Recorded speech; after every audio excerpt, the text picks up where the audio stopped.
Shalom, saudara yang terkasih di dalam Tuhan. Matius pasal yang kelima, ayat 21 sampai 22 bagian B. Tuhan Yesus berkata, "Kamu telah mendengar yang difirmankan kepada nenek moyang kita, jangan membunuh. Siapa yang membunuh harus dihukum. Tetapi aku berkata kepadamu, setiap orang yang marah terhadap saudaranya harus dihukum."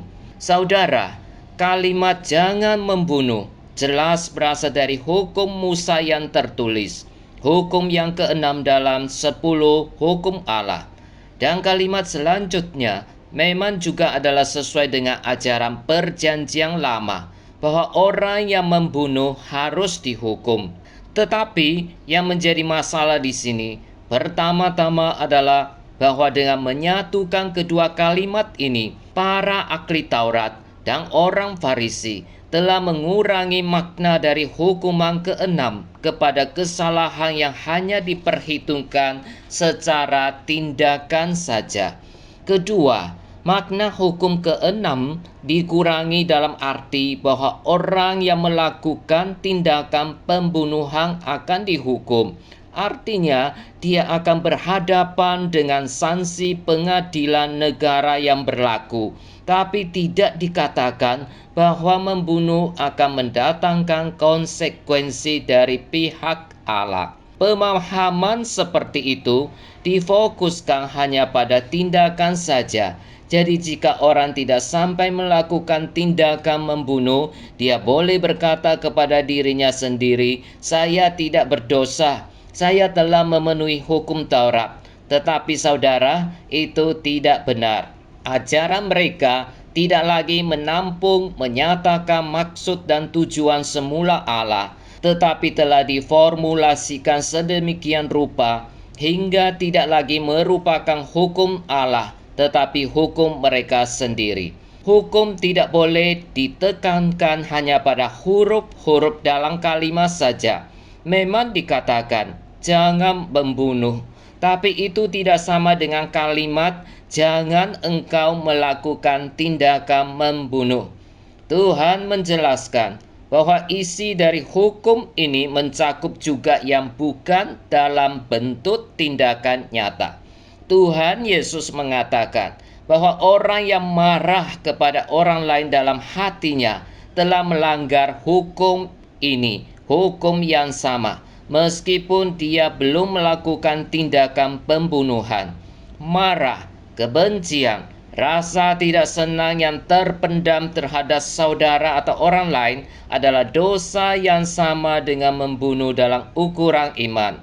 Dari rasa marah dan kebencian terpendam, kemudian dilontarkan keluar dalam kata-kata umpatan dan hujatan. Tuhan menyatakan bahwa dosa seperti itu bahkan akan mendapatkan hukuman lebih berat. Bahkan hal tersebut dapat mendatangkan konsekuensi seberat hukuman dalam api neraka. Mengapa? Apakah kita tidak boleh marah? Tuhan menyatakan secara tegas. Pertama, karena kemarahan di sini tidak lagi merupakan kemarahan yang proporsional. Artinya orang ini bukan marah karena kebenaran, tapi marah kepada pribadi. Dia bukan lagi marah karena keadilan dan kebenaran yang telah dilanggar, tetapi marah dan benci kepada orang tertentu yang melakukan hal itu.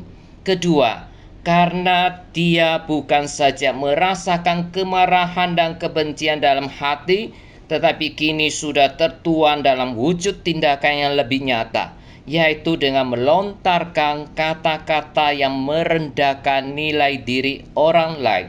Ketiga, hal itu menunjukkan siapa orang itu sebenarnya. Orang yang hatinya sudah dibersihkan tidak boleh memendam perasaan kemarahan dan kebencian seperti itu.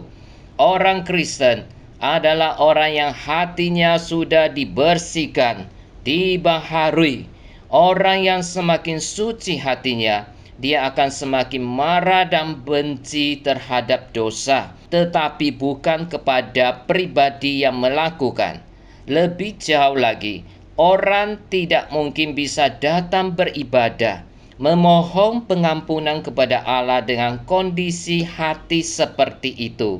Orang tidak akan mengalami sukacita pengampunan kalau hatinya sendiri dipenuhi dengan kemarahan dan kebencian kepada orang lain.